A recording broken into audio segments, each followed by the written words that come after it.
先有盘古后有天，维修了苹果，他换了边。前有粉丝电池容量不够，找其更换，背后他竟自作主张将块板砖装入机身，让其电池容量翻1倍不止，并且再将原装后盖偷偷顺走，装上透明后盖，来个顺手牵羊。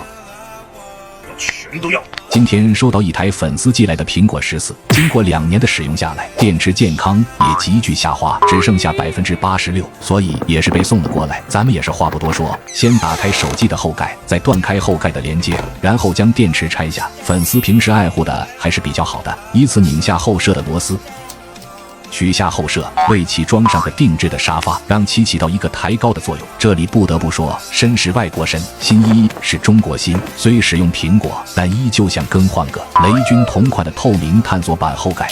拿出我们7300毫安的大容量电池，为其贴上张崭新的电池胶，将其装入机身，再拧紧所有的挡板螺丝。